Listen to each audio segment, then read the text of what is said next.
नमस्कार, मैं हूं मुकेश कोरी।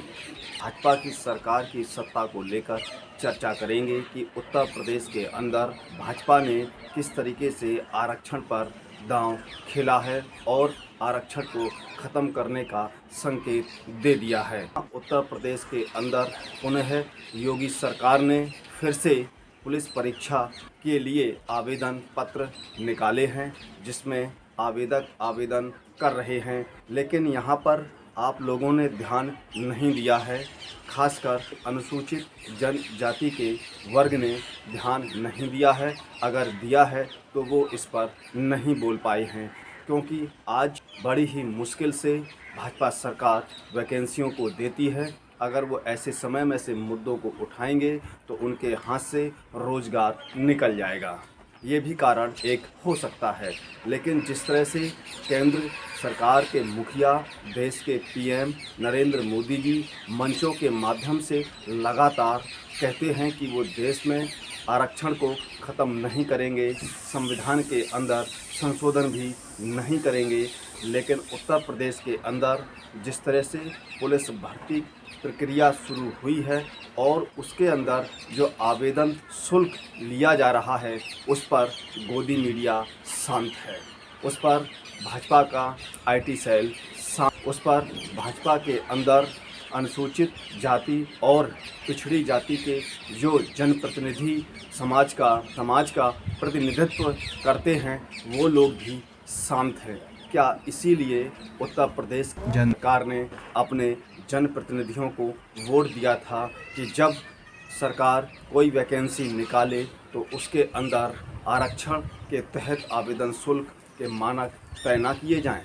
आज पुनः उत्तर प्रदेश के अंदर फिर से पुलिस आरक्षी की भर्ती निकाली गई है और इन भर्तियों में गौर करिएगा आप, जो आवेदन शुल्क है, चाहे वो सामान्य वर्ग हो, चाहे वो पिछड़ा वर्ग हो, चाहे वो अनुसूचित वर्ग हो, इन सभी वर्गों के छात्राओं से आवेदन शुल्क के रूप में 400 रुपये सरकार ले रही है, जबकि यहाँ पर आरक्षण पूर्णतः समाप्त दिखाई पड़ रहा है, लेकिन इसके प्रति कोई भी आवाज़ नहीं उठा रहा।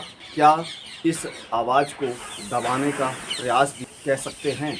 जिस तरह से लगातार देश के अंदर 2024 का केंद्र बिंदु उत्तर प्रदेश का अयोध्या बनाया जा रहा है, वहीं आप देखिए कि पूरे विश्व में भारत मात्र एक ऐसा देश है जहां पर शिक्षा को ग्रहण करने के लिए आपको जीएसटी देना पड़ रहा है। शिक्षा महंगी हो गई है, लेकिन सरकार इस पर ध्यान नहीं दे रही है। जिस तरह से उत्तर प्रदेश के अंदर आवेदन शुल्क जो समान किए गए हैं, वहाँ पर आरक्षण का मानक दिखाई नहीं पड़ रहा है।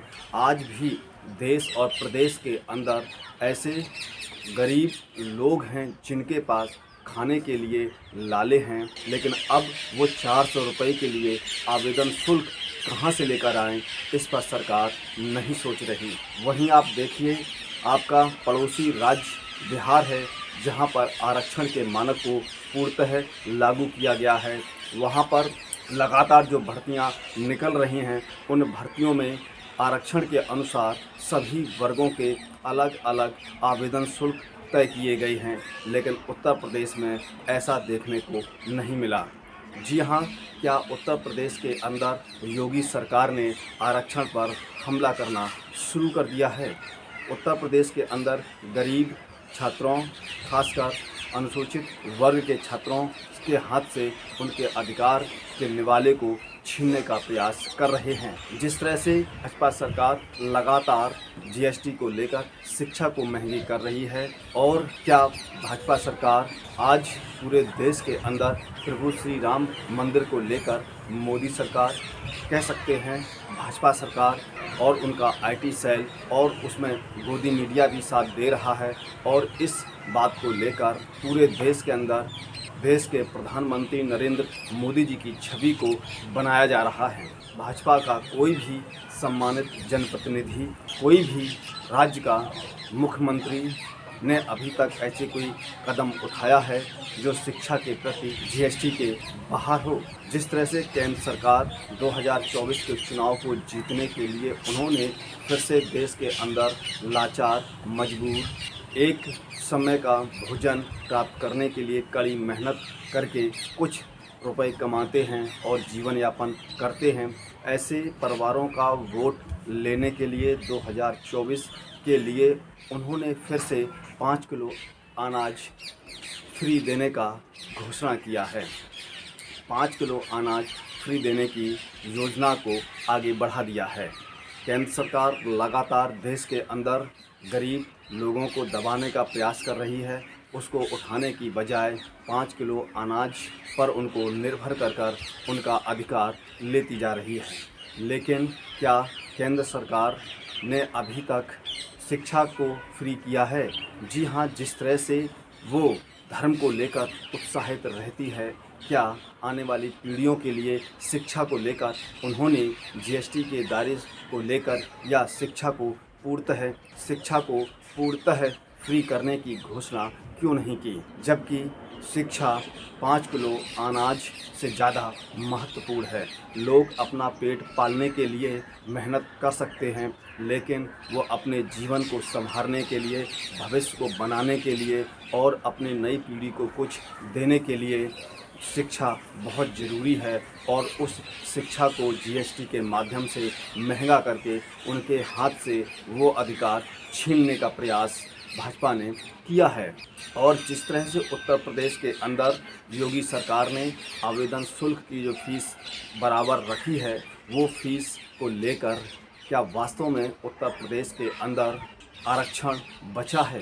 इस चीज़ पर हमारे उत्तर प्रदेश की युवा पीढ़ी को चिंतन, मनन और आत्ममंथन जरूर करना चाहिए। राज्यसभा और लोकसभा के अंदर विपक्ष के जो जनप्रतिनिधि थे, जो देश के मुद्दों को, जनता के मुद्दों को रखते थे, चर्चा करने के लिए सरकार को मजबूर करते थे, लेकिन आज राज्यसभा और लोकसभा विपक्ष से खाली हो गया है। देश और प्रदेश के अंदर भाजपा अपनी रैलियों को, अपने कार्यक्रमों को सफल बनाने के लिए करोड़ों रुपए खर्च कर देती है। क्या वो युवाओं के भविष्य को संवारने के लिए क्या इन भर्तियों को निःशुल्क नहीं कर सकती? वाली प्रत्येक खबर का नया नोटिफिकेशन सबसे पहले आपको प्राप्त होगा। और मैं आप सभी से अनुरोध करना चाहता हूं कि मेरे चैनल को आप ज्वाइन बटन पर क्लिक करें, चैनल को ज्वाइन भी कर सकते हैं। हम फिर मिलेंगे एक नई खबर के साथ, तब तक आप मुझको इजाजत दीजिए। जय भारत, जय हिंद।